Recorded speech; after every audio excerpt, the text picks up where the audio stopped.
وہ مہینہ جس کو اللہ تعالیٰ نے قرآن کریم اور دوسری آسمانی کتابوں کے لیے چنا، وہ مہینہ جس میں جنت کے دروازے کھول دیے جاتے ہیں اور جہنم کے دروازے بند کر دیے جاتے ہیں، وہ مہینہ جس میں اللہ رب العالمین کی رحمتوں کی برکھا برستی ہے، وہ مہینہ جس میں اللہ رب العالمین اس کی راتوں میں خصوصیت کے ساتھ لوگوں کو جہنم سے خلاصی اور آزادی فرماتا ہے۔ وَلِلَّهِ عُتَقَاءُ مِنَ النَّارِ وَذَلِكَ فِي كُلِّ لَيْلَةٍ مِّن رمضان۔ اللہ تعالی رمضان کی ہر رات لوگوں کو جہنم سے خلاصی اور نجات عطا فرماتا ہے۔ وہ مہینہ جس میں اللہ تعالیٰ نے فرشتے کو مقرر کر رکھا ہے کہ وہ اعلان کرتا پھرے کہ یا باغی الخیر اقبل، اے نیکیوں کے کرنے والے آگے بڑھو، نیکیوں میں سبقت کرو اور خوب خوب نیکیاں کرو، کیونکہ اس مہینے میں نیکیوں کی قدر و قیمت بڑھا دی جاتی ہے۔ وَيَا بَاغِيَ الشَّرِّ أَقْصِرْ، اور اے برائی کے طلبگار، برائیوں میں لت پت رہنے والے اب شرم کرو اور گناہوں سے اور برائیوں سے رک جاؤ اور باز آ جاؤ۔ اس مہینے کی خاص عبادت دن کے روزے اور راتوں میں قیام اللیل، نماز تراویح، قرآن کریم کی تلاوت، جہنم سے خلاصی اور آزادی اللہ سے مانگنا، اللہ کے ذکر و اذکار میں اپنی زبان کو تر رکھنا، یہ اس مہینے کی خاص عبادتیں ہیں۔ آپ غور کیجئے کہ اللہ رب العالمین نے اس مہینے میں اتنا کیوں اہتمام فرمایا ہے کہ جنت کے سارے دروازے کھول دیے جاتے ہیں اور جہنم کے سارے دروازے بند، اور شرکش شیاطین کو پابند سلاسل اور قید کر دیا جاتا ہے تاکہ زیادہ سے زیادہ لوگ روزہ رکھ کر کے نیکیاں کریں۔ ایک عام ماحول بن جاتا ہے نیکیوں کا۔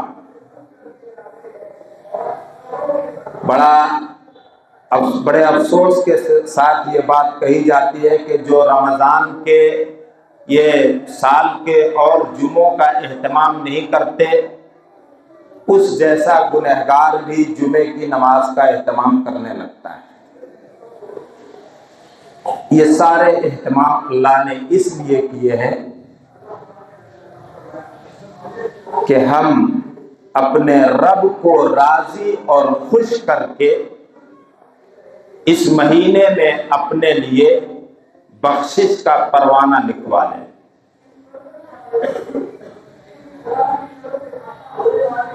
اس مہینے کی خاص عبادت دن کے روزے، جو اسلام کے 5 ارکان میں سے ایک رکن،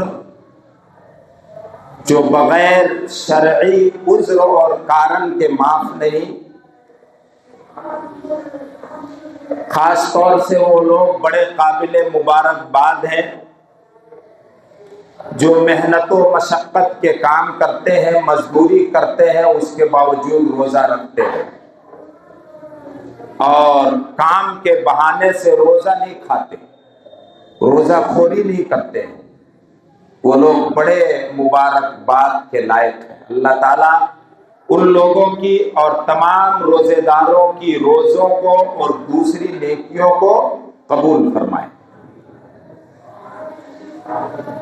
نبی اکرم صلی اللہ علیہ وسلم نے قسم کھا کر کے فرمایا، والذی نفس محمد بیدہ لخلوف فم الصائم اطیب عند اللہ من ریح المسک۔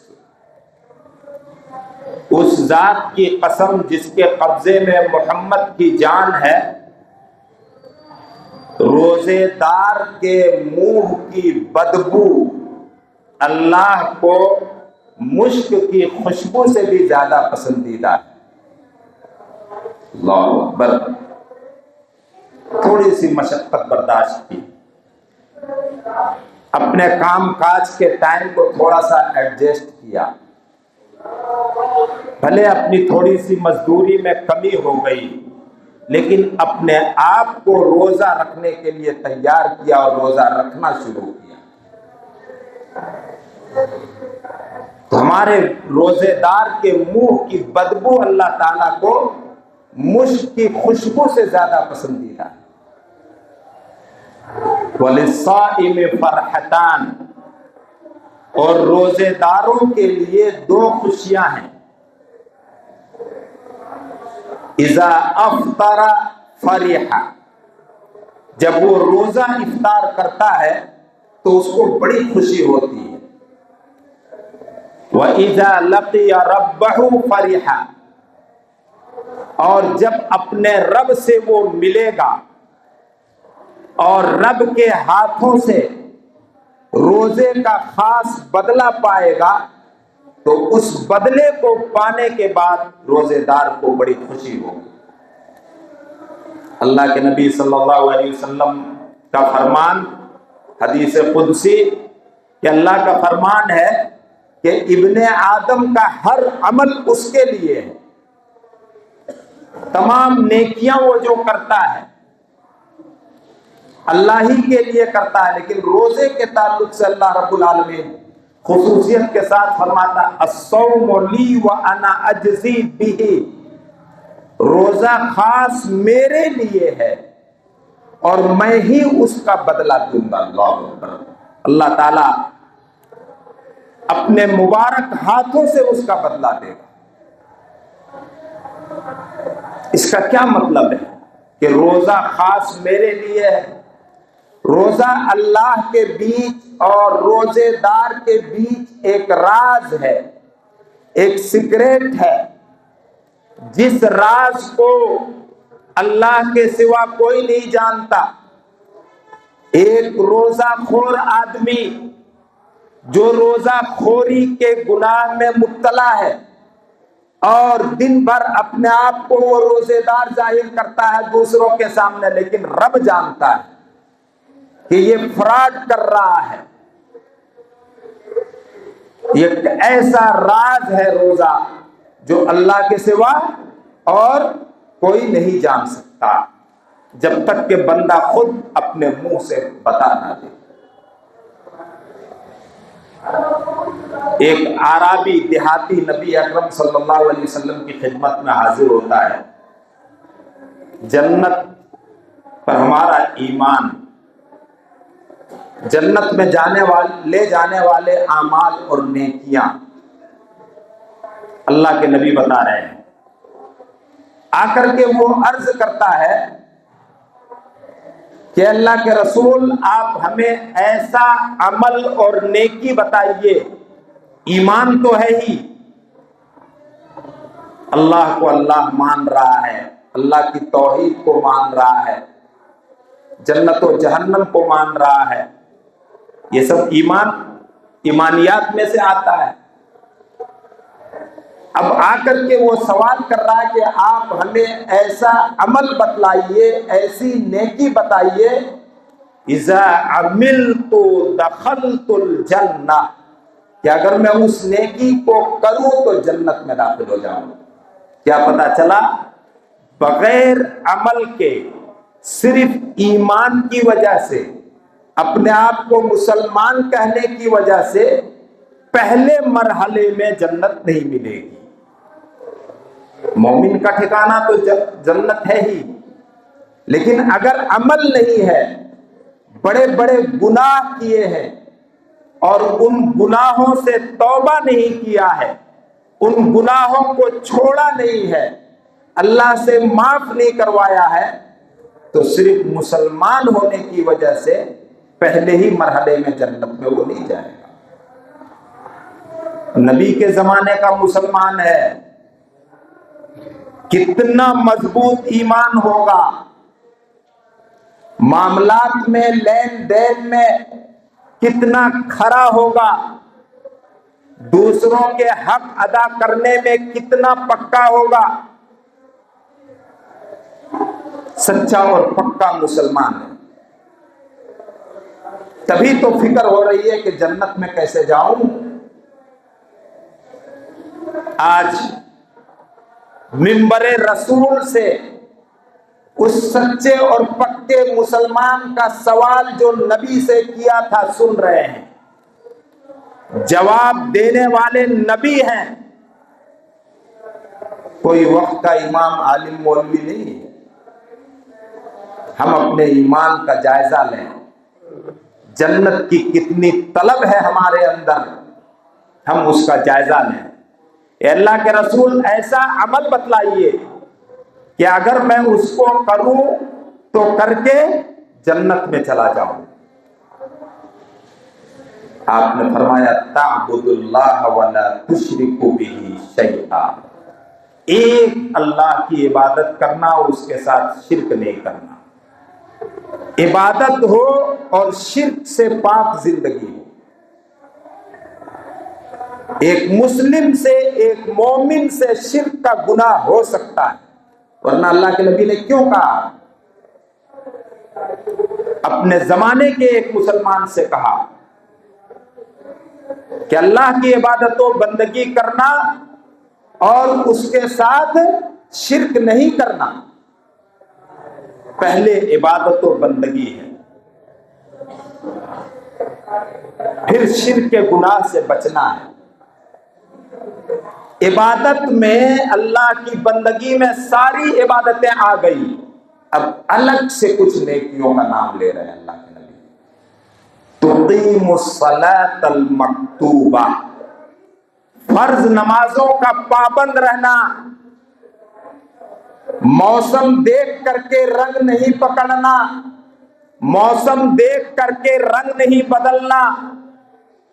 ابھی رمضان کی نمازوں میں آپ کی یہ مسجد اتنی بھر رہی ہے جتنے سال کے جمعے میں بھی نہیں بھرتی. غیر رمضان میں کیا زمین پھٹ جاتی ہے اور وہ نمازی دفن ہو جاتے ہیں؟ سخت بات ہے لیکن معاف کرنا پڑے گا. لب و لہجہ سخت ہو، بات سخت ہو، اس کو برداشت کیجیے.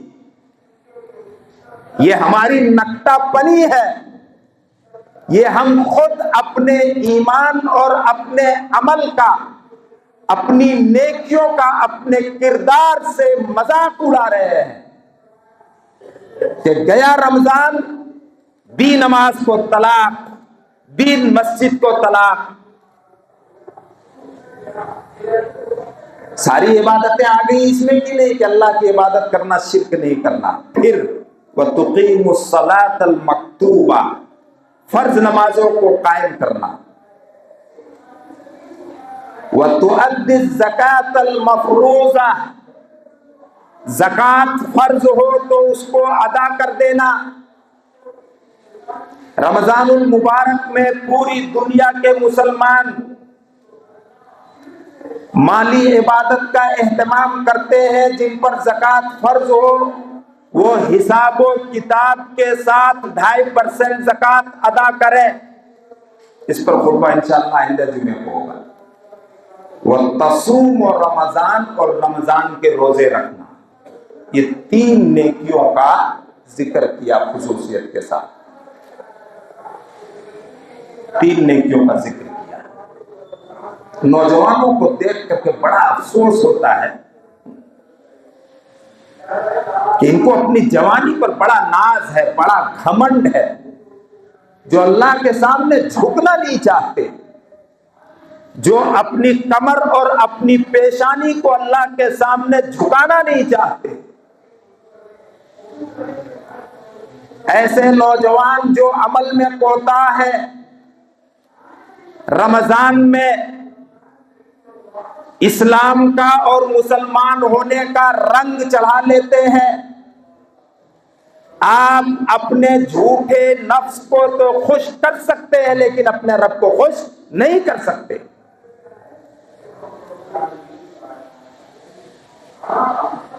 جنت کا سوال کرنے والا، جنت میں لے جانے والی نیکیوں کا سوال کرنے والا نبی کے زمانے کا مسلمان نبی کی زبان مبارک سے جب جواب پاتا ہے بڑا خوش ہوتا ہے، بڑا خوش ہوتا ہے۔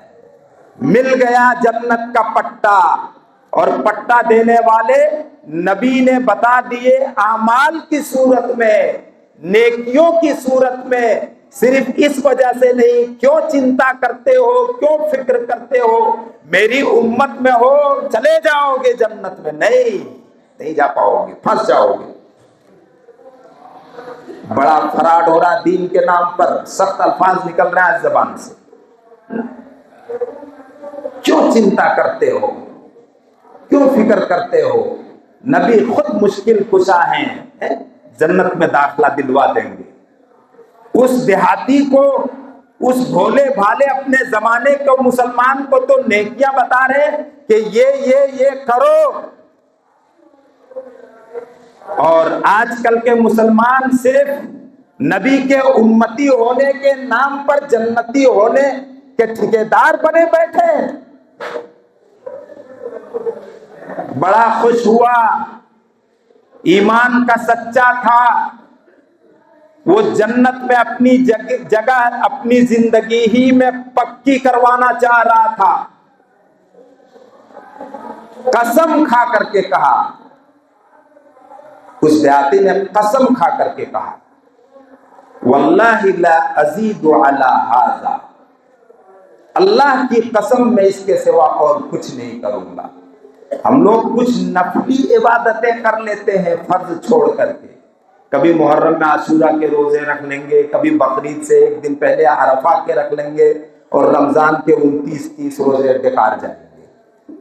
شب قدر میں جاگ کر کے کچھ رکعت نفل پڑھ لیں گے، قیام اللیل نماز تراویح کا اہتمام کر لیں گے، اور 5 نماز زندگی بھر، رمضان میں کچھ آ گئی ہاتھ تو پڑھ لیں گے، زندگی بھر نہیں پڑھیں گے، اور امید کریں گے جنت۔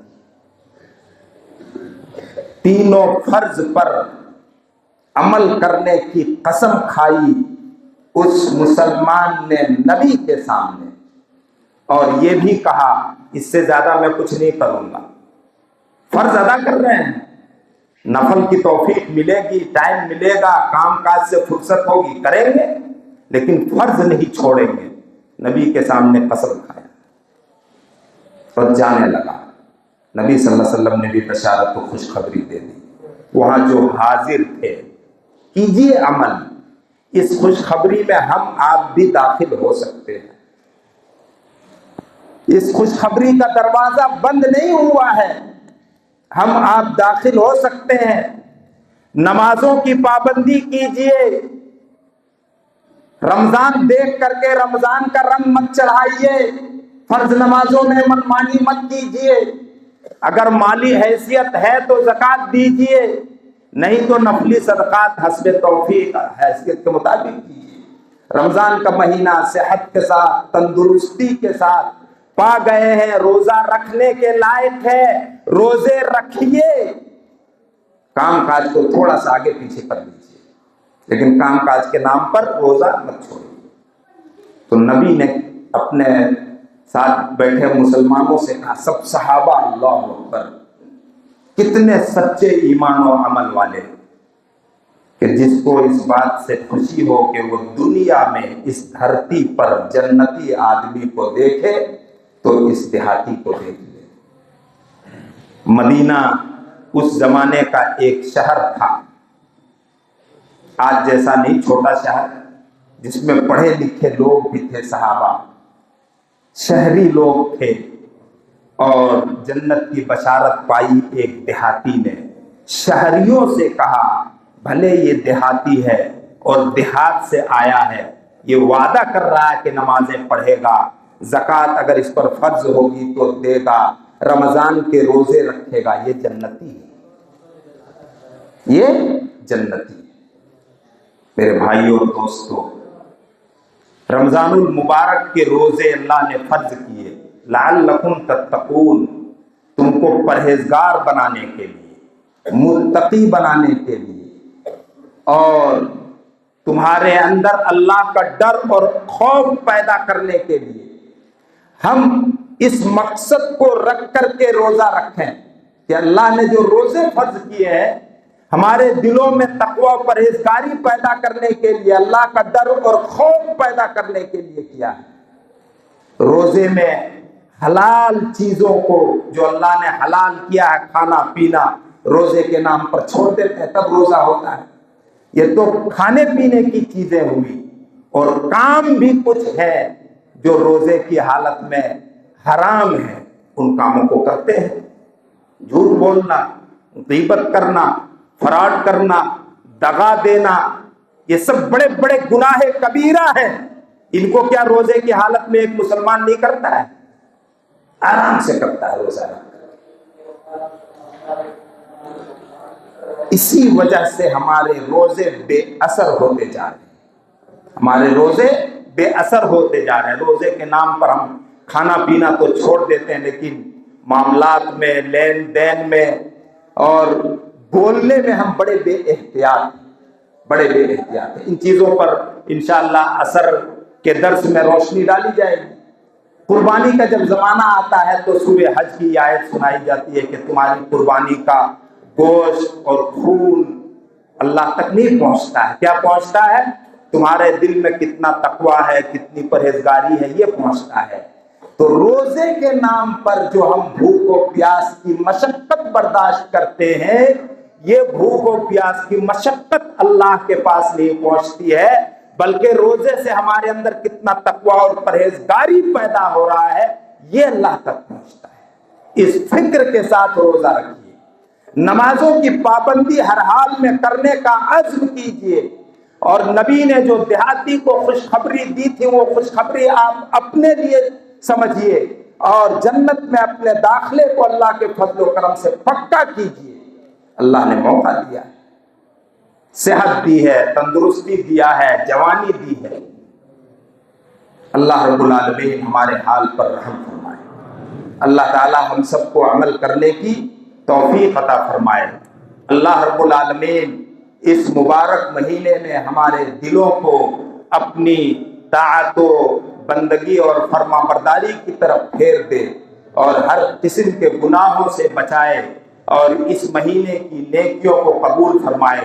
اور روزہ فرض کرنے کا جو مقصد ہے کہ روزے داروں کے اندر تقویٰ و پرہیزگاری پیدا ہو, وہ تقویٰ اور پرہیزگاری اللہ رب العالمین ہمارے دلوں میں پیدا کر دے.